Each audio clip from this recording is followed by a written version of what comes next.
Hello friends, welcome to my YouTube channel. Thanks for watching this video. Friends, आज हम chapter start कर रहे हैं linear equation in one variable. और friends, ये इस चैप्टर का इंट्रोडक्शन वीडियो है।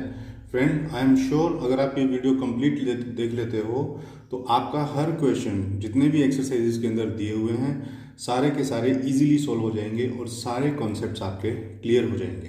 तो सबसे पहले हम बात करते हैं लीनियर इक्वेशन होती क्या है।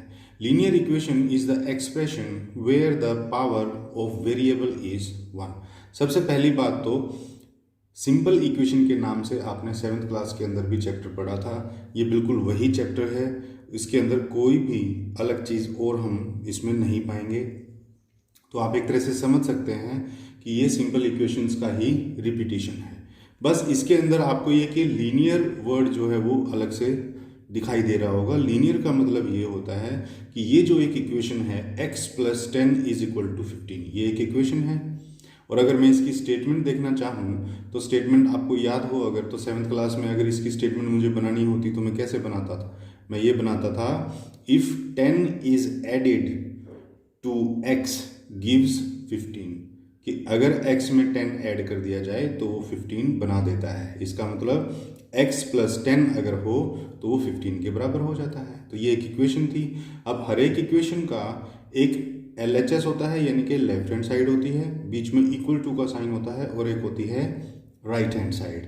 अब बात ये है कि ये तो एक सिंपल इक्वेशन थी, तो फिर अब ये लीनियर इक्वेशन क्या है। लीनियर इक्वेशन का मतलब ये होता है फ्रेंड कि ये जो वेरिएबल है ना इसके अंदर, इसकी पावर 1 है, दैट्स इट।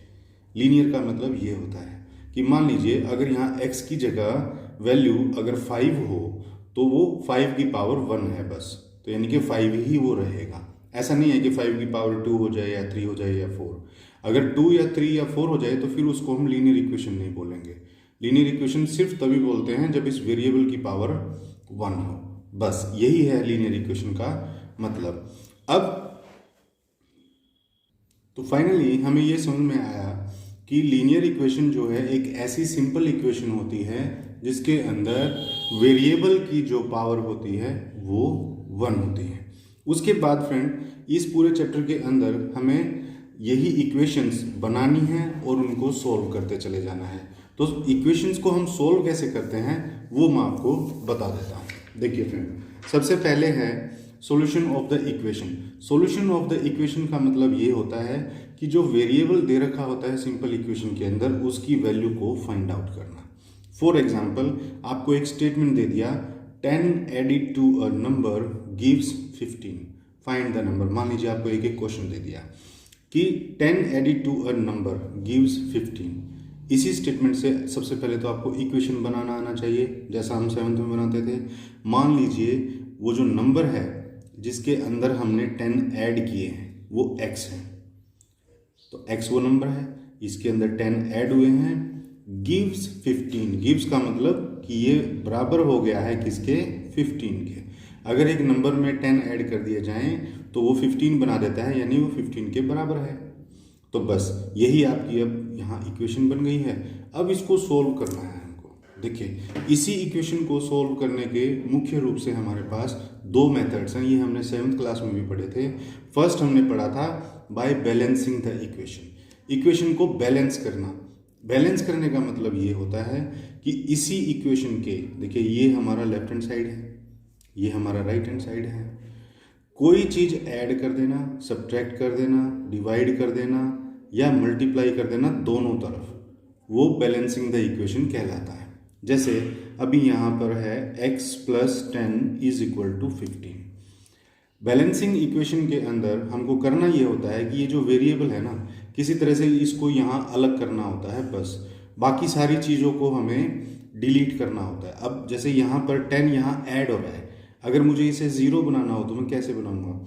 यहाँ 10 अगर ऐड हो रहा है तो इसी में से अगर मैं 10 माइनस कर दूंगा तो 10 - 10 0 हो जाएगा। तो हम सिर्फ यही करते हैं, हम यहाँ लिख देंगे कि सब्ट्रैक्टिंग 10 फ्रॉम बोथ साइड्स, कि दोनों ही साइड से। देखिए, जो भी आप काम करो, ऐड करो, सब्ट्रैक्ट करो, मल्टीप्लाई करो या डिवाइड करो, वो दोनों ही तरफ होगा। लेफ्ट हैंड साइड पे भी और राइट हैंड साइड पे भी। तो देखिए लेफ्ट हैंड साइड पे तो ये था x + 10 और इसमें से 10 सब्ट्रैक्ट करना है तो -10 इज इक्वल टू 15 में से भी फिर आपको 10 माइनस करना पड़ेगा, तभी तो बैलेंस होगा। नहीं तो हम एक ही तरफ अगर 10 माइनस कर देंगे तो दूसरी तरफ नंबर बढ़ जाएगा। तो अब देखिए 10 में से 10 माइनस गए तो 0 हो गया, तो यहाँ पर x तो अकेला बच गया। तो x is equal to 15 minus 10 यानी कि 5। 15 में से 10 माइनस गए 5, तो देखिए यहाँ पर आपकी वैल्यू बच गई है 5। x की वैल्यू आपके पास 5 आ गई। ये होता है बैलेंसिंग द इक्वेशन मेथड। और दूसरा होता है ट्रांसपोजिंग मेथड। ट्रांसपोजिंग मेथड ही हम जो है आगे आने वाली क्लासेस में और इवन 8th क्लास में ही मेन रूप से यूज करेंगे। बैलेंसिंग द इक्वेशन मेथड सिर्फ हम 7th क्लास तक करते थे। मान लीजिए यही इक्वेशन है आपके पास x + 10 इज इक्वल टू 15। अब हमको क्या करना है, ट्रांसपोज करना है। ट्रांसपोज करने का मतलब ये होता है कि ये जो वेरिएबल है इसके साथ में जो भी नंबर दे रखा हो, चाहे वो ऐड हो रहा हो या डिवाइड हो रहा हो या मल्टीप्लाई हो रहा हो या सब्ट्रैक्ट हो रहा हो, उसको इक्वल टू के उधर लेकर के जाना होता है राइट हैंड साइड पर। और उसके कुछ रूल्स होते हैं। उसके रूल्स ये होते हैं फ्रेंड, अगर कोई नंबर यहाँ ऐड हो रहा है तो दूसरी साइड जा करके वो सब्ट्रैक्ट होगा। अगर कोई नंबर यहाँ सब्ट्रैक्ट हो रहा है LHS में तो RHS में जा करके वो ऐड हो जाएगा। अगर इस तरफ कोई नंबर मल्टीप्लाई हो रहा है तो उधर जा करके वो नंबर डिवाइड हो जाएगा। और अगर इधर कोई नंबर डिवाइड हो रहा है तो उधर जा करके वो मल्टीप्लाई हो जाएगा। ये है हमारे रूल्स ऑफ ट्रांसपोजिंग, यानी कि LHS में जो भी ऑपरेशन हो रहा है उसके अपोजिट हो जाएगा दूसरी तरफ जा करके। अब देखिए जैसे यही इक्वेशन है, x मुझे अकेला छोड़ना है तो x को मैं इधर ही रखूंगा, इज इक्वल टू 15 मेरा यहाँ पहले से था। अब मुझे ये 10 यहाँ देखो ऐड हो रहा है तो उधर लेकर के जाऊंगा तो क्या होगा, सब्ट्रैक्ट होगा। तो 15 माइनस 10, तो x की वैल्यू आपके पास आ गई 15 माइनस 10 यानी कि 5। क्लियर? ये होता है हमारा ट्रांसपोजिंग मेथड। उसके बाद एक छोटा सा जो है वो काफ़ी इंपॉर्टेंट इसके अंदर कॉन्सेप्ट है, वो ये है कि सीक्वेंस ऑफ ट्रांसपोजिंग।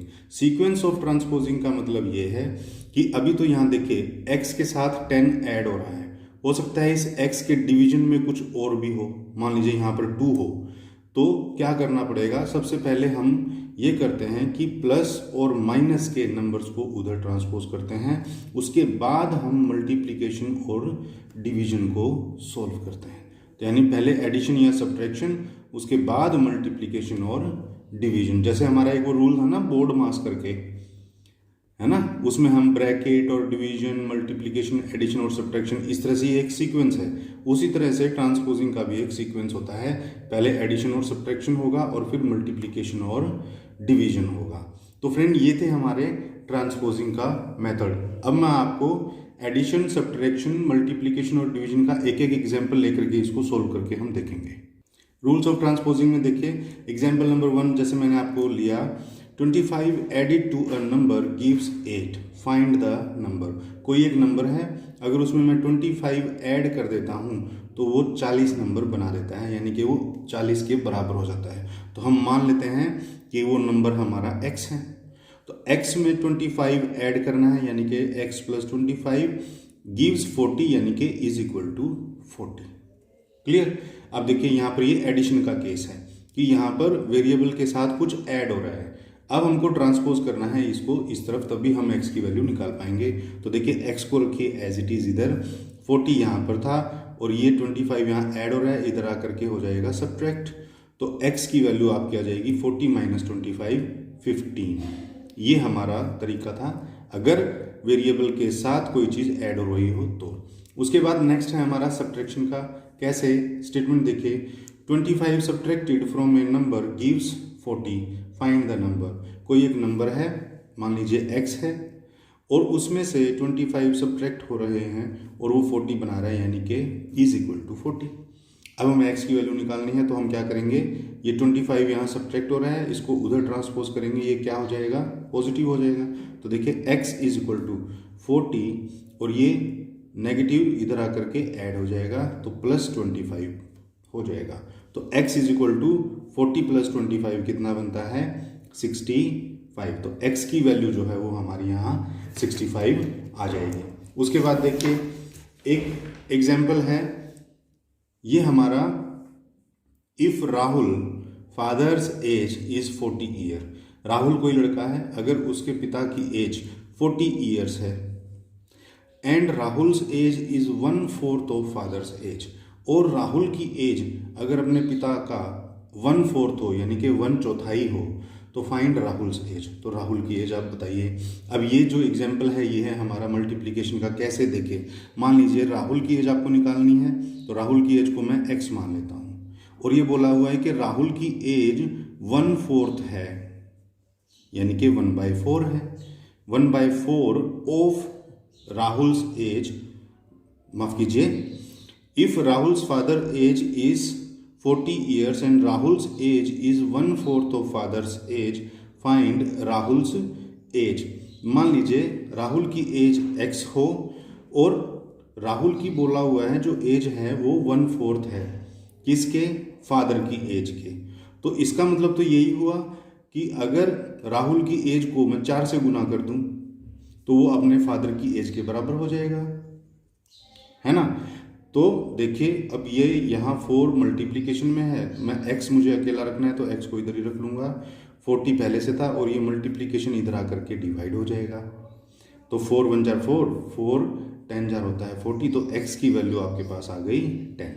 तो राहुल की जो एज है वो 10 ईयर्स है। तो देख लो 10 ही जो है वो 1/4 होता है किसका, 40 का। उसके बाद देखिए एग्जाम्पल हम देखेंगे डिवीजन का।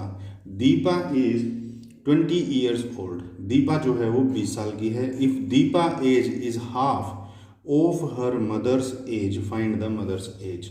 अगर दीपा की एज अपनी माता की एज का हाफ हो तो उसकी माता की एज आप बताइए। तो हम माता की एज को लेट कर लेते हैं, मान लीजिए माता की एज जो है वो x है और x का हाफ इसने बोला है यानी कि x/2, वो किसके बराबर है, दीपा की एज के यानी कि 20 ईयर्स के। तो आपको अब माता की एज निकालनी है यानी x की वैल्यू निकालनी है। अब देखिए x जो है वो मल्टीप्लाई हो रहा है, ये x/2 कैसे बना होगा, 1/2 मल्टीप्लाई हुआ है x के साथ, तभी तो ये 1 इंटू x आया और डिवाइडेड बाई 2 आया, तो x/2 इक्वल टू 40, ये ऐसे बना हुआ है फ्रेंड। तो अब ये देखिए 2 यहाँ डिवीजन में है, अगर इसको मैं उधर ट्रांसपोज करूँगा तो ये मल्टीप्लिकेशन में हो जाएगा, तो x हम यहीं रख लेंगे, तो 20 इधर था और ये 2 इधर जा करके मल्टीप्लाई हो जाएगा, तो x की वैल्यू आपके पास 40 आ जाएगी कि माँ की जो एज है, मदर की जो एज है वो 40 ईयर्स है। तो देखिए 40 का ही हाफ जो होता है वो 20 ईयर्स होता है। तो फ्रेंड इस तरह से हमारा ये एडिशन, सब्ट्रैक्शन, मल्टीप्लिकेशन और डिवीजन की जो है वो ट्रांसपोजिंग होती है। पूरे चैप्टर के अंदर इन्हीं मेथड से जो है हम अपनी लीनियर इक्वेशंस को सोल्व करेंगे, इसके अलावा इस पूरे चैप्टर के अंदर कुछ नहीं है। तो फ्रेंड आई होप आपको ये इंट्रोडक्शन वीडियो अच्छे से समझ में आ गया होगा, सारे कॉन्सेप्ट्स आपको समझ में आ गए होंगे। तो फ्रेंड वीडियो अगर अच्छा लगा हो तो प्लीज़ से लाइक कर दीजिए, शेयर कर दीजिए। चैनल पर अगर आप नए हैं तो प्लीज़ चैनल को सब्सक्राइब कर लीजिए, क्योंकि अपने इस चैनल पर 8th क्लास का complete math question to question में कवर कराने वाला हूँ। तो फ्रेंड मिलते हैं नेक्स्ट क्वेश्चंस के लिए नेक्स्ट वीडियो में, तब तक के लिए थैंक्स।